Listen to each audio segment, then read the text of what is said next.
आज आपकी कौन सी क्लास नंबर है बच्चों? बोलते जाओ। क्लास नंबर आपकी थर्ड है।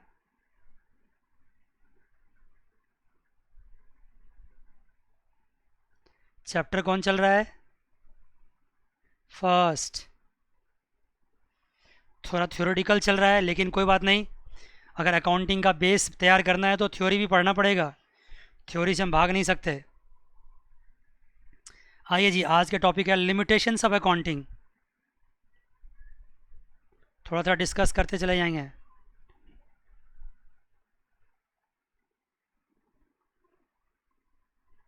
लिमिटेशंस ऑफ अकाउंटिंग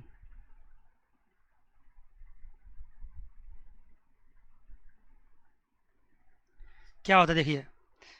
भाई कोई भी सिस्टम ना 100% फुल प्रूफ नहीं होता है।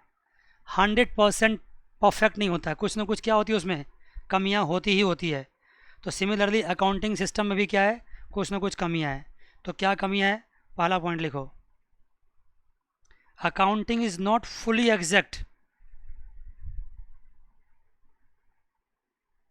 Accounting is not fully exact. ये फुली एग्जैक्ट नहीं है। इसका मतलब क्या हुआ? Accounting is not fully exact in spite of the fact that most of the transactions are recorded on the basis of evidence, yet some estimates are also made for ascertaining profits and loss.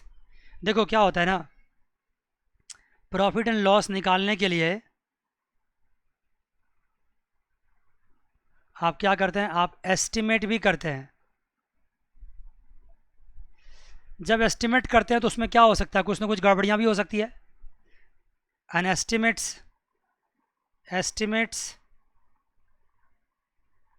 Are not exact. Estimates कभी exact हो सकता है क्या, बताओ जरा। जब कोई बंदा अनुमान लगाएगा तो एग्जैक्ट कैसे हो सकता है? कुछ ना कुछ उसमें प्लस माइनस हो ही सकता है।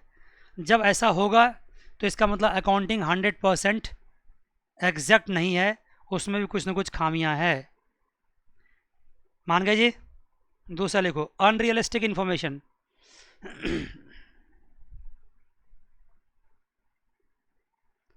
अनरियलिस्टिक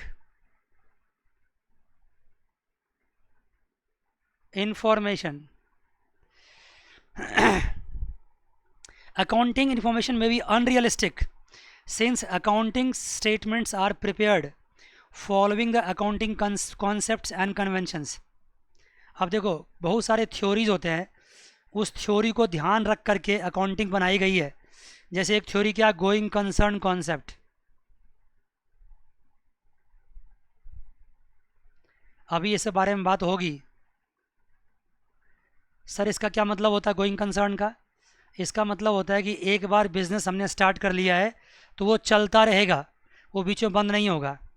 दूसरा होता है मनी मेजरमेंट कॉन्सेप्ट्स। मतलब अकाउंटिंग में हर चीज़ क्या करते हैं हम, मनी के टर्म्स में मेजर करते हैं। This is called money measurement concepts. Going concern concept, money measurement concept. अब देखिए, अब ये सब जो कॉन्सेप्ट्स है ना, ये किसी न किसी धारणा के आधार पर, धारणा मतलब होता है एजम्पशंस, मान्यताओं, एजम्पशंस बेस्ड है। ये एजम्पशन बेस्ड कॉन्सेप्ट है, ये अनरियलिस्टिक इन्फॉर्मेशन है, ये एजम्पशन बेस्ड है। सुन रहे हो? अगर किसी चीज़ को आप एज्यूम करके चलोगे तो उसमें निश्चित रूप से कुछ ना कुछ इन्फॉर्मेशन ऐसा मिलेगा जो अनरियलिस्टिक होगा। जैसे कि मैंने क्या मान लिया यहाँ पे, गोइंग कंसर्न, बिजनेस एक बार खुल गया तो चलता रहेगा। मुझे बताओ ये पॉसिबल है क्या? ये जरूरी है कि बिजनेस हमेशा चलता रहेगा? बताओ, कभी बंद भी हो सकता है। मनी मेजरमेंट, क्या हर चीज़ को मनी में मेजर करना पॉसिबल है या मेजर करना चाहिए? ये भी एजम्पन्स है। तो जब भी आप किसी चीज़ को एजम्पन्स मानकर चलोगे तो निश्चित रूप से उसमें कुछ ना कुछ जानकारियाँ क्या मिलेगी आपको, अनरियलिस्टिक मिलेगी। तो ये अनरियलिस्टिक इन्फॉर्मेशन देता है। तीसरा इसका है लिमिटेशन है, accounting ignores the qualitative element.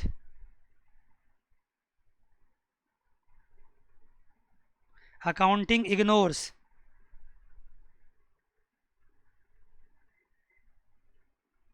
Ignores the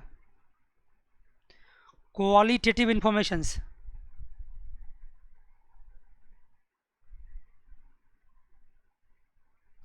qualitative element. Accounting ignores the qualitative elements. इसका मतलब हुआ accounting is confirmed to monetary matters only. अभी मैंने ऊपर लिखा था क्या, मनी मेजरमेंट कॉन्सेप्ट. इसका मतलब क्या हुआ कि अकाउंटिंग क्या करता है, रिकॉर्ड्स करता है only in terms of what, in terms of money. Accounting record करता है only in terms of money, और यही इसकी ड्रॉबैक है. अकाउंटिंग इग्नोर्स, क्योंकि हर चीज़ को मनी के टर्म्स में लिखना पॉसिबल नहीं होता है. जैसे कि कुछ चीज़ों को तो मनी के टर्म्स में मेजर ही नहीं कर सकते हम. बात समझ गए. Some of the things are not possible to measure in terms of money. कुछ चीज़ों को तो मनी के टर्म्स में मेजर करना क्या है, पॉसिबल ही नहीं है. कुछ चीज़ों को मनी के टर्म्स में मेजर करना पॉसिबल नहीं है. तो ये भी एक लिमिटेशन इसकी है कि अकाउंटिंग हर चीज़ को मनी के टर्म्स में क्या करता है, रिकॉर्ड करने की कोशिश करता है. एग्जाम्पल देख लो. जैसे मान लो क्वालिटेटिव एलिमेंट्स लाइक क्वालिटी और skills of management and staffs, industrial relations, public relations are ignored. मान लो दो बंदा है, किसी बंदे की बहुत ज़्यादा क्वालिटी है, अब उसकी कितनी क्वालिटी है, वो कितना हमारे लिए फ्रूटफुल है, इसको हम मनी की टर्म से मेजर नहीं कर सकते. और जबकि अकाउंटिंग में क्या करते हैं, हम हर चीज़ मनी के टर्म से मेजर करते हैं. तो ये बात भी ठीक नहीं है. कहीं ना कहीं कुछ ना कुछ क्या होगा आपके साथ, गड़बड़ जानकारियाँ मिलेगी अगर हर चीज़ को क्या करोगे आप, मनी के टर्म से मेजर करने की कोशिश करोगे. मान गए. देखो ना, मान लो एक बंदा है जो बहुत ही स्किलफुल है, बहुत ही नॉलेजेबल है, और वो बिज़नेस के लिए बहुत ही इंपॉर्टेंट है, लेकिन अकाउंटिंग उसको इंपॉर्टेंट मानता ही नहीं है. क्यों नहीं मानता है, क्योंकि उसका जो नॉलेज है, उसका जो स्किल है, वो क्वालिटी के टर्म्स में है, और उसको मनी के टर्म्स से मेजर कर नहीं सकते. और जब तक मनी के टर्म्स से मेजर नहीं करेंगे तब तक अकाउंटिंग को समझ में आती नहीं है. तो अकाउंटिंग किसी भी इंसान की क्वालिटी को जज नहीं कर सकता है, इसलिए ये एक इसकी लिमिटेशंस में आ जाता है. आइए जी नेक्स्ट पॉइंट. अगला पॉइंट है fourth. Accounting ignores the effect of price level changes. Accounting ignores the effect of price level changes.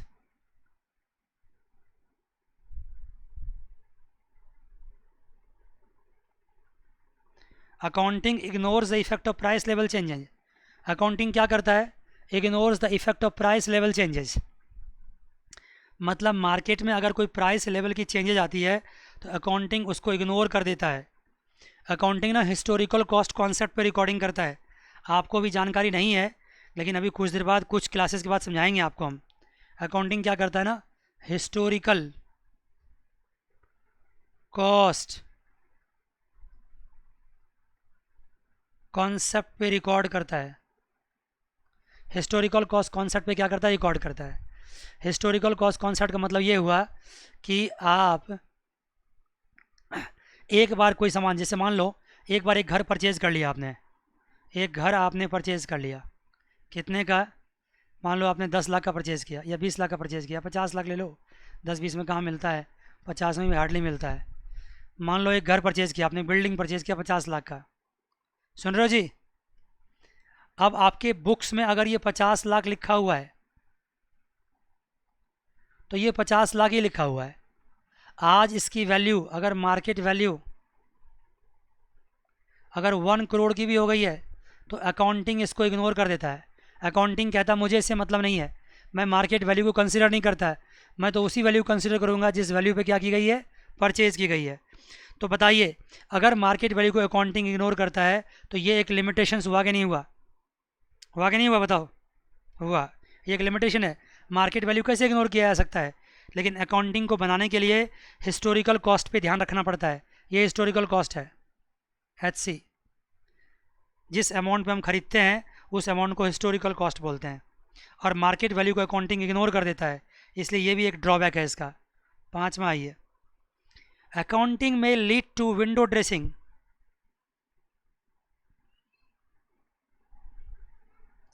Accounting में, hello, lead to window dressing.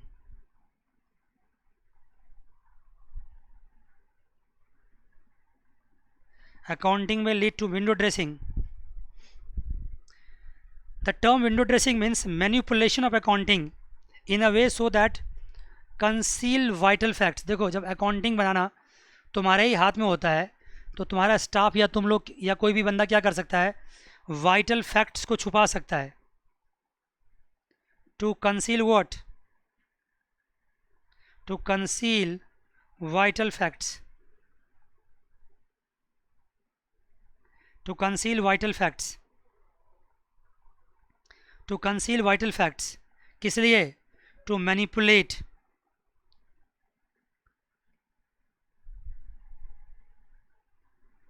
Manipulate का मतलब समझते क्या होता है? अपने हिसाब से, अपने तरीके से हिसाब किताब करना। अकाउंटिंग में अगर आप सही तरीके से करोगे तो कुछ और इन्फॉर्मेशन आएगा, लेकिन आप सही तरीका इस्तेमाल नहीं कर रहे हैं, बल्कि आप अपने तरीके से फैक्ट्स एंड फिगर्स को मैनिपुलेट कर दिया, आपने कंसील कर लिया, छुपा लिया। कंसील मतलब होता है छुपाना, फैक्ट्स को छुपा लिया और एक मिसलीडिंग फिगर क्या कर दिया, निकाल दिया। ये पॉसिबल है किसमें? अकाउंटिंग में। तो ये सब किस में आ गया? इसके लिमिटेशंस में आ गए, इसके लिमिटेशंस में आ गए। Yes sir. आइए जी बच्चों, लिमिटेशंस के बाद कुछ बातें और देखते हैं। क्या चीज़ है? हेडिंग लिखिए, role of accounting in business.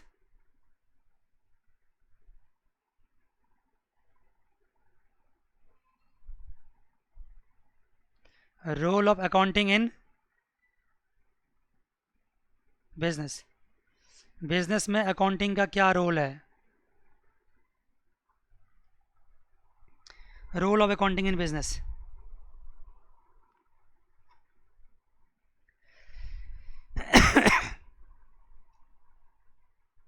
देखिए, सबसे पहला रोल लिखिए इसमें क्या है।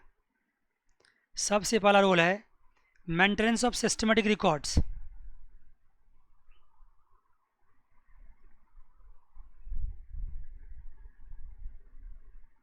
Maintenance of systematic records.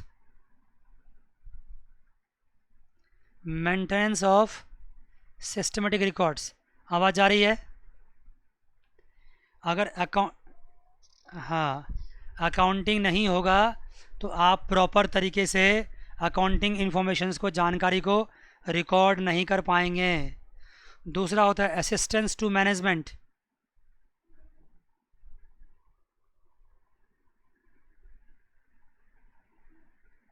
Assistance to management, ये सब बातें पहले भी हो चुकी है।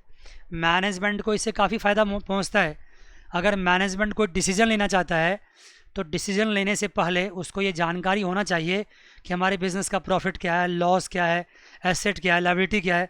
तो उससे उसको जानकारी, उससे उसको डिसीजन लेने में क्या होता है, हेल्प मिलता है। इसलिए ये क्या करता है, असिस्टेंस टू मैनेजमेंट भी इसका रोल है। तीसरा रोल है फैसिलिटेट्स कंपैरेटिव स्टडी।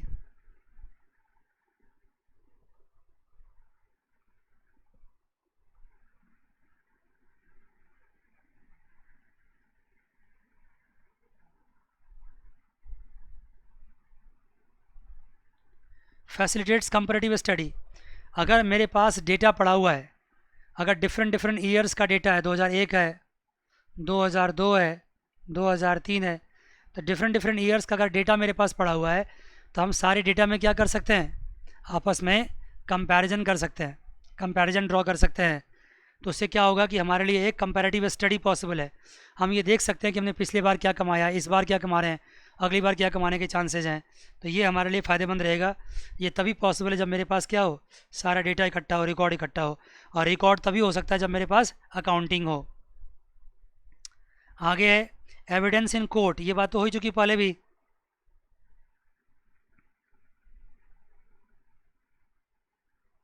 आपको अगर कोई प्रॉब्लम कभी कभार आ गई तो कोर्ट में ये क्या करेगा, एविडेंस का भी काम करेगा।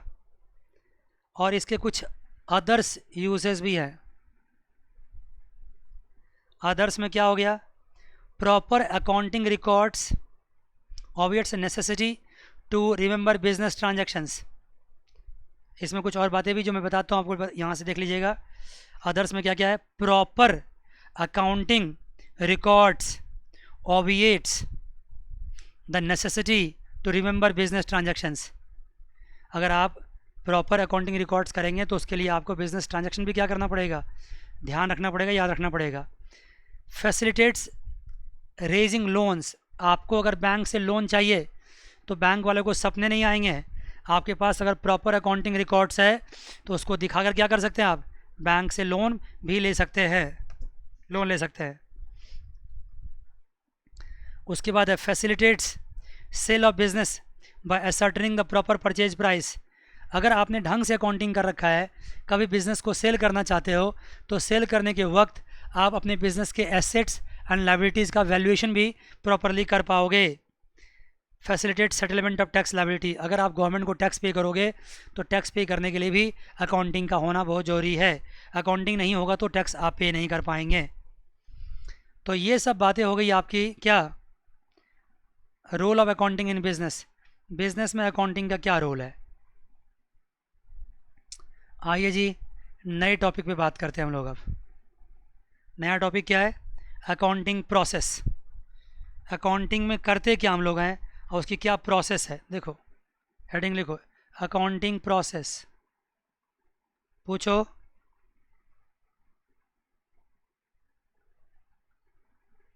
जितना सुन सकते हो सुन लो, प्रॉब्लम होगी तो सुन लेना बाद में। फिर जितना तक कॉपअप हो सकता है कॉपअप कर लो क्लास को, ठीक है। जब तक चल रहा है चलने दो। अकाउंटिंग प्रोसेस देखो, अकाउंटिंग प्रोसेस में क्या क्या स्टेप्स है, ठीक है ना। तो based on the attributes of accounting the steps of accounting process are as follows. देखो मतलब साफ सी बात है, स्टेप्स की बात कर रही है, स्टेप्स ऑफ अकाउंटिंग प्रोसेस। पहला स्टेप है फाइनेंशियल ट्रांजैक्शंस एंड इवेंट्स। मैं लिखता हूँ यहाँ पे चार्ट देखना,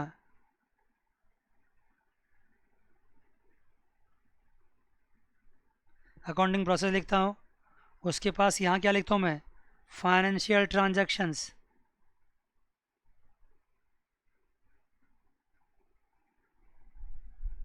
फाइनेंशियल ट्रांजैक्शंस एंड इवेंट्स। जो भी फाइनेंशियल ट्रांजैक्शंस एंड इवेंट्स हैं उसको हम क्या करेंगे बताओ। सबसे पहले उसका क्या करेंगे हम, उसका हम रिकॉर्डिंग करेंगे। क्या करेंगे, रिकॉर्डिंग करेंगे।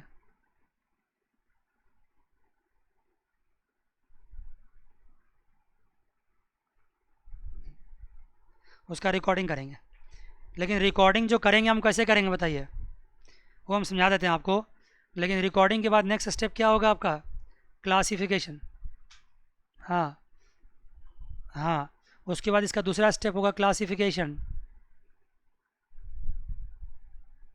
क्लासिफिकेशन का मतलब होता है लेजर बनाना,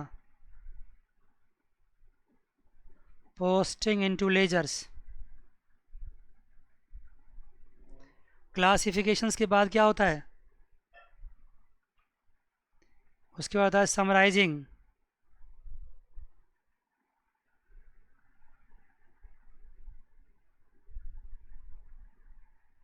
समराइजिंग, समराइजिंग में क्या क्या करते हैं, एक दो एंड तीन, तीन काम करते हैं। समराइजिंग के बाद फिर क्या होता है, analysis and interpretation.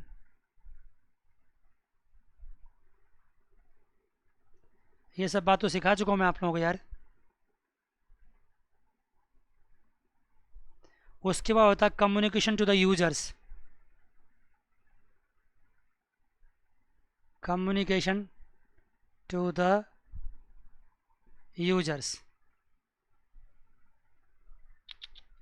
Sorry,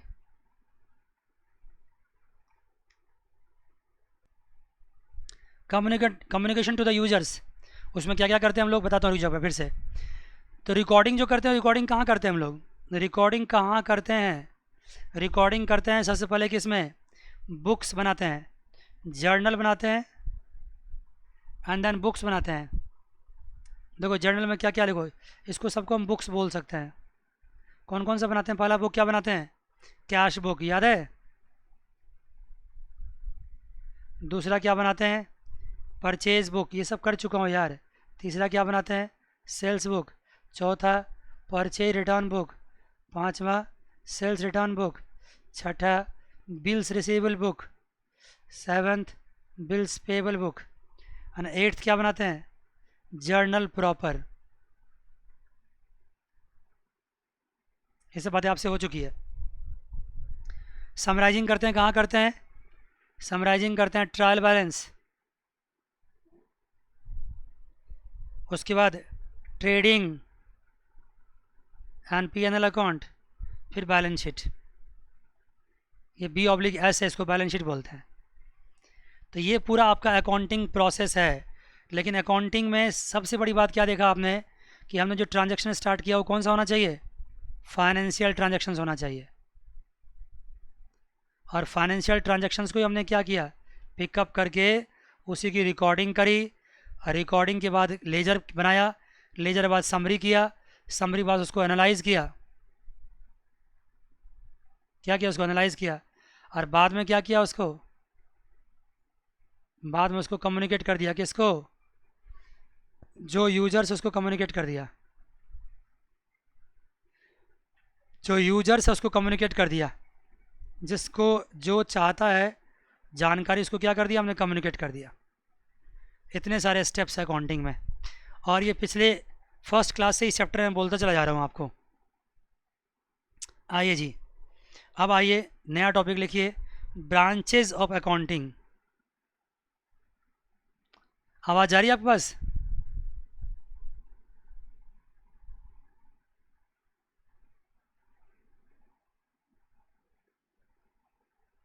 branches of accounting.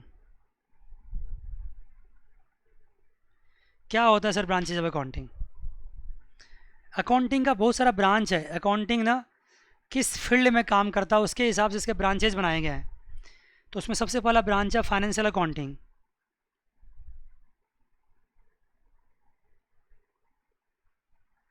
दूसरा ब्रांच है कॉस्ट अकाउंटिंग।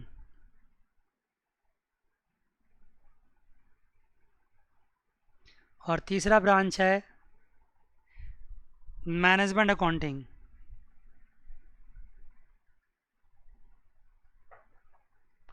इतने सारे ब्रांचेस बनाए गए हैं इसके, financial accounting, cost accounting and management accounting. ठीक है जी। जो अभी आपको हम पढ़ा रहे हैं ना, वो बेसिकली आपका फाइनेंशियल अकाउंटिंग है, जिसमें हम क्या करते हैं, फाइनेंशियल ट्रांजैक्शंस को प्रॉपर तरीके से क्या करते हैं, रिकॉर्ड करते हैं। लिखिए, पहला पहला लिखिए आप फाइनेंशियल अकाउंटिंग बारे में। Financial accounting is that branch of accounting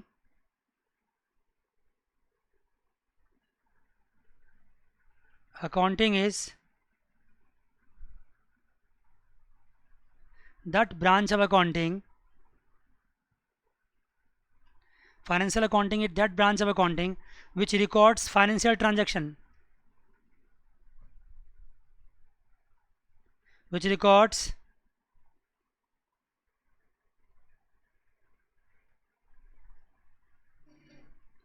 financial transactions and events,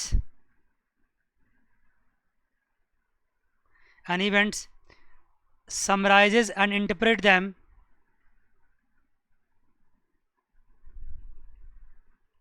summarizes and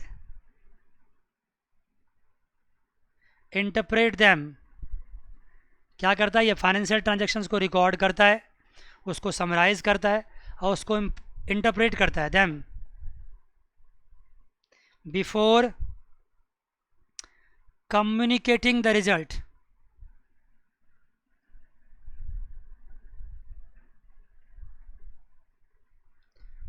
communicating the result, उसको समराइज करता है, इंटरप्रेट करता है और फिर क्या करता है, कम्युनिकेट करता है किसी और को रिजल्ट, टू द यूजर्स। किसको रिजल्ट भेजता है वो, यूजर्स को। फिर से सुनो एक बार, accounting is that branch of account which records, क्या रिकॉर्ड करता है बताइए, ओनली फाइनेंशियल ट्रांजेक्शन्स। फिर क्या करता है, उसको समराइज करता है, फिर क्या करता है, इंटरप्रेट करता है और कम्युनिकेट करता है। किसको कम्युनिकेट करता है, जो अकाउंटिंग यूजर्स है, जिनको उनकी ज़रूरत है। ये तो फिर से एक बार डेफिनेशन लिखाने वाली बात हो गई है, ठीक है जी सर। तो ये था आपका क्या, फाइनेंशियल अकाउंटिंग। दूसरा लिखिए, फाइनेंशियल अकाउंटिंग बारे में और भी कुछ बातें क्या रखी है, मैं यहीं से समझा देता हूँ इस बात को। It determines profit earn and loss in account during the accounting period. क्या क्या निकलता है इसमें से, फाइनेंशियल अकाउंटिंग में आपको प्रॉफिट एंड लॉस निकलता है, प्रॉफिट और लॉस, प्रॉफिट और लॉस निकलता है। The end product of financial accounting is the profit and loss account for the period ended. बिल्कुल सही बात। इसमें से फाइनेंशियल पोजीशन भी निकलती, बैलेंस शीट भी बनता है इसमें, इसमें बैलेंस शीट भी बनता है, जो बिजनेस का क्या बताता है, फाइनेंशियल पोजीशन बताता है। आइए जी, दूसरा ब्रांच देखिए क्या है। दूसरा ब्रांच आपका cost accounting.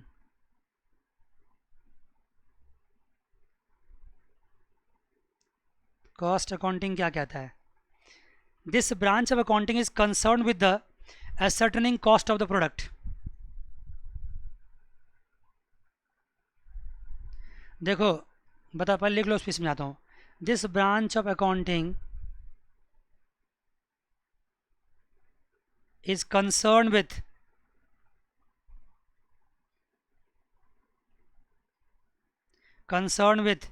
Cost of the product.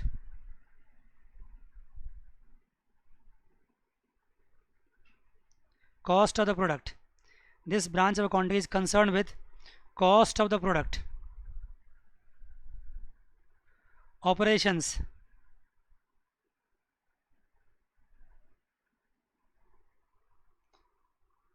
processes or activities,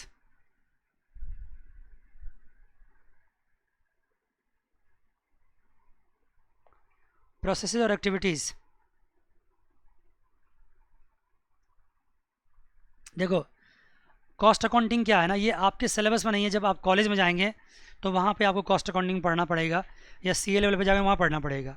इसका मकसद क्या है, कॉस्ट अकाउंटिंग का मकसद है किसी भी प्रोडक्ट का क्या निकाल कर देना, प्रोडक्ट और सर्विसेज, उसका कॉस्ट निकालना। अब आप मुझसे पूछोगे sir financial accounting and cost accounting में ज़्यादा इंपॉर्टेंट क्या है, तो मुझसे पूछो तो मैं कहूँगा कॉस्ट अकाउंटिंग ज़्यादा इंपॉर्टेंट है। पूछो क्यों, बिजनेस करने से पहले आपको क्या करना पड़ता है, प्रोडक्ट बनाना पड़ता है। अगर आप प्रोडक्ट बनाओगे तो बनाने की जो लागत है, बनाने की जो कॉस्ट है, वो कॉस्ट भी आपको पहले से असर्टेन करना पड़ता है, पहले से ध्यान रखना पड़ता है। अगर कॉस्ट ही आपका बहुत ज़्यादा हो गया तो लॉस होना तो तय हो गया, लॉस तो होगा ही होगा फिर आपको। इसलिए किसी भी प्रोडक्ट को बनाने से पहले उसकी कॉस्टिंग कर ली जाती है। कॉस्ट करके ये देख लिया जाता है कि हमारे लिए ये प्रोडक्ट बनाना फ़ायदेमंद है या नहीं फ़ायदेमंद है। अगर आपको लगता है कि आपकी कॉस्ट बहुत हाई चली गई है तो सैंपल में ट्रायल में ही क्या करोगे, आप बिज़नेस को बंद कर दोगे, नहीं करोगे ये काम, क्योंकि इतनी हाई कॉस्ट पे आप प्रॉफिट कैसे कमा पाओगे।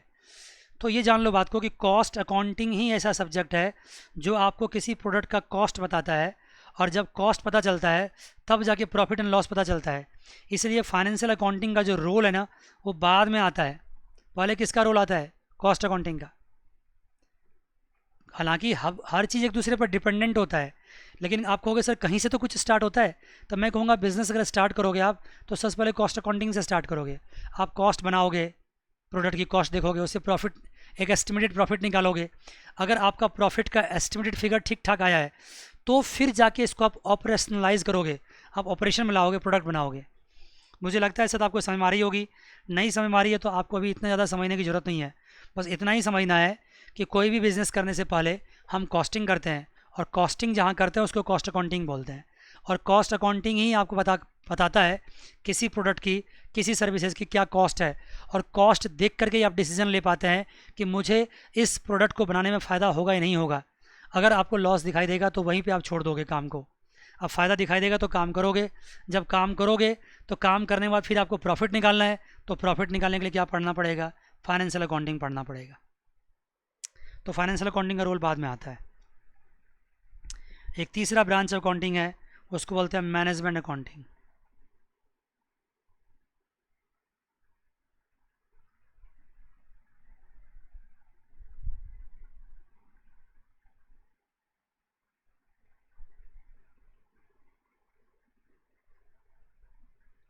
मैनेजमेंट अकाउंटिंग, देखो बिजनेस को मैनेज करना भी ना सबसे इम्पोर्टेंट पार्ट में से एक है।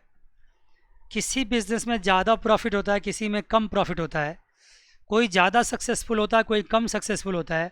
उसके पीछे की जो बातें होती है उसमें मैनेजमेंट का बहुत बड़ा रोल होता है। अगर मैनेजमेंट में कुछ खामियां रह गई है तो निश्चित रूप से उसका असर बिजनेस में भी होना ही होना है।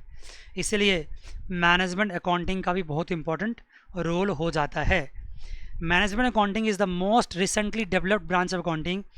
It is concern with generating accounting information relating to fund. भाई आपने जो फंड इकट्ठा किया है वो कहाँ से किया, किस बैंक से लिया, शेयर से लिया, डिवेंचर से लिया। अभी शेयर डिवेंचर आप समझ नहीं पाओगे। फिर आपकी कॉस्ट क्या लगी है, फिर आपका प्रॉफिट क्या आ रहा है, ठीक है ना। और आपको फिर डिसीजन मेकिंग में क्या करता है, हेल्प करता है, helps management in decision making. Management को डिसीजन मेकिंग में क्या करता है, हेल्प करता है, helps management in decision making. तो मैनेजमेंट अकाउंटिंग भी एक ब्रांच आ गया रिसेंटली है। हालांकि पहले मैनेजमेंट अकाउंटिंग का सारा पार्ट जो था ना वो कॉस्ट अकाउंटिंग के अंदर ही था, लेकिन धीरे धीरे करके इसको एक सेपरेट ब्रांच ही बना दिया गया है, क्योंकि इसके ऊपर बहुत सारे वर्कलोड आ गए। तो जब ढेर सारे वर्कलोड आ गए तो इनको अलग ही कर दिया गया, इनके लिए अलग ही ब्रांच बना दिया गया management accounting.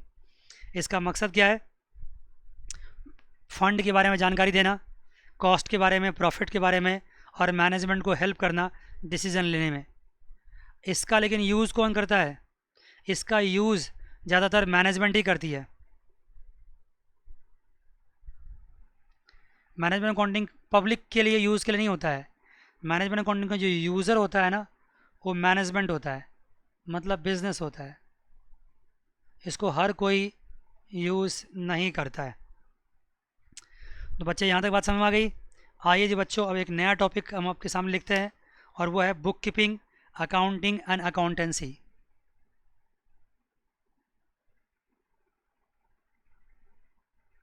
Book keeping, accounting and accountancy. मुझे पहले भी इसके बारे में बोलने का मौका मिला, लेकिन मैं चुप कर गया वहाँ पे। मुझे पता था ये आगे आने वाले समय में आएगा, तो जब आएगा तब इसके बारे में क्या करेंगे, हम ढंग से बात करेंगे। और अच्छी बात यह है कि थ्योरी में कभी कभार इस पर क्वेश्चन पूछ भी दिया जाता है, ठीक है। तो इसके बारे में हम बात करते हैं आराम से।